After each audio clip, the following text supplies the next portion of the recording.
we are just it may not feel like you're winning all the time because you look out the window and you see chaos, but most of y'all are not connected to the chaos. Most of you are raising your kids. Over here in Ghana, I'm meeting black families that are sending their children to Ivy League schools. I'm meeting black families that are forming family investment clubs. I'm meeting black families that have over $1 million in wealth that started with nothing and ended up with $1 million in wealth. I'm meeting people that have a vision that are willing to sacrifice for that. So pat yourselves on the back for that. Now, with that said, let's get back to the numbers so we can understand what I'm seeing here, and I'm hoping that you can see what I'm seeing here so we can understand each other.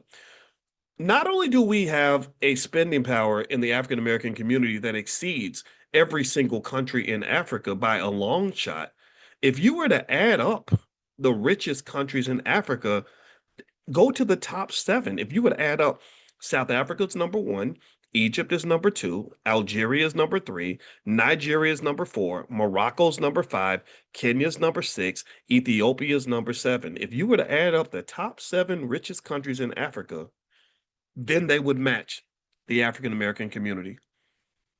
So you can't tell me that we don't have the power to do whatever the hell we want. It's all about how you think. It's all about how you think. If you go to, let me ask you, give me a yes or no. If I go to Algeria, do you think Algeria has its own school system?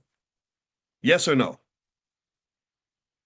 Well, if Algeria makes one, literally brings in an income that's literally 1/7 of our income, and they have a school system, then why can't we have our own school system too? If I go to Morocco, does Morocco own its own professional sports leagues? Yes, they do. And they have an income that is far less than ours, like probably about 1/8 of ours. So if they can have their own sports leagues with their income level, then we can have our own sports leagues too. If I go to Angola, that has a GDP that's about I want to say 1/15th of the African American community, do you think that Angola has its own media platforms, television networks? Well, if they have their own television networks and they have 1/16th or 1/15th of the money that we have, then we can have our own television networks too. So don't you dare ever try to tell me that black people can't afford to build. Don't you dare ever tell me that black people are too poor to own and control anything. Don't you dare tell me that black people don't have enough resources to have some power and build its own institutions. You're not broke. You're just broken. You're broken. And what has to happen is when you're broke, then and you're broken, even though you're not broke, but you're broken.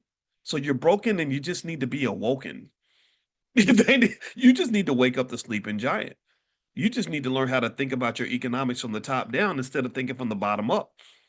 If you start your journey in the basement and you're trying to get to the penthouse, you'll never make it to the penthouse. So what I would say is start in the penthouse and then work your way down. So let me keep going here. Other facts about Africa and why Black people should invest in Africa. And let me just say this too. For those of you that want to start with just publicly traded stocks, which I highly recommend as a way to get started with your African investing journey, I have a list of different ways you can invest in Africa. I put that together for you guys. If you go to my Instagram, which is Dr. Boyce Finance, there's a video I put up about this. I put it up just tonight.